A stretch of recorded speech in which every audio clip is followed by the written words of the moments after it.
সরকার পরিবর্তনের সাথে সাথে আমাদের রাজ্যে মানুষ এমনভাবে পরিবর্তন হতে শুরু করেছে যে গিরগিটিও লজ্জা পেয়ে যাবে যে আমিও এত দ্রুত আমার রং হয়তো বদলাই না যতটা এই পার্টির লোকজনেরা তাদের নিজেদের রং বদলাচ্ছে। হ্যাঁ, দেখুন ভালো কথা। আর সরকার বদল হলে এই যে রং বদল, এটা যে হয়ে থাকে এটাও স্বাভাবিক। কিন্তু আপনারা বাস একটি বার, শুধুমাত্র একটি বার ভেবে দেখুন যে এই বদলটা যদি এবার না হতো, যদি পূর্ববর্তী সরকার কোনো মতে, মানলাম বহুমত নয়, কোনো মতে সংখ্যাগরিষ্ঠতা পেয়ে যদি সরকার গঠন করত, তবেই আমাদের রাজ্যে রক্তের গঙ্গা বইতো। তার প্রমাণ আপনারা বিভিন্ন পার্টি অফিসে বিভিন্ন বন্দুক, ধারালো অস্ত্র, বিধবা মানে মহিলাদের দেওয়ার জন্য সাদা ধান থেকে শুরু করে অনেক কিছু দেখছেন। তাই একটি কথা আমি বলব, সাধুবাদ বা শান্তি শৃঙ্খলা বজায় রাখা বা শান্তির বাণী পৌঁছে দেওয়া, এটা ১০০ বার প্রয়োজন। কিন্তু তার সাথে সাথে কিছু লোককে শায়েস্তা করাও প্রয়োজন, এবং কিছু লোককে কখনোই ক্ষমা করা যায় না বলে আমি মনে করি।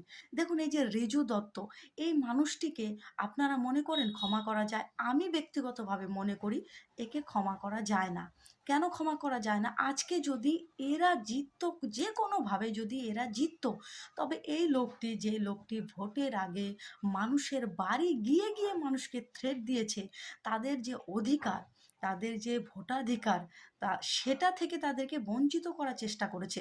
দেখুন আপনি ভোট চাওয়ার জন্য কারো বাড়িতে যেতেই পারেন, যে আমাকে ভোট দিন, আমার পার্টিকে ভোট দিন। ১০০ বার আপনি যেতে পারেন, আপনার নিজের প্রচার করতে পারেন। অন্য পার্টির আপনি নিন্দা করেছেন, নিন্দা করতে পারেন, সেটাও ঠিক আছে। কিন্তু ভোট দিতে যেতে হবে না, বা ভোট দেওয়া হবে না, বা ভোট দিলে এখানেই দিতে হবে, এইরকম ধরনের কথা বা থ্রেট কারা দেয়? কোনো পলিটিক্যাল নেতারা না। এইরকম ধরনের থ্রেট দিয়ে থাকে গুন্ডারা। যেমন এর মানসিকতা ছিল। তাই এ এখন সোজা মানে দস্যু থেকে বাল্মীকি হওয়ার চেষ্টা করছে। না, এর পরিবর্তনটা হজম হচ্ছে না আমার, যে যদি এর ফেভারে রেজাল্টটা যেত, তবে সত্যি এ কি করতে পারত, কতটা জঘন্য একটা মানুষ হতে পারত।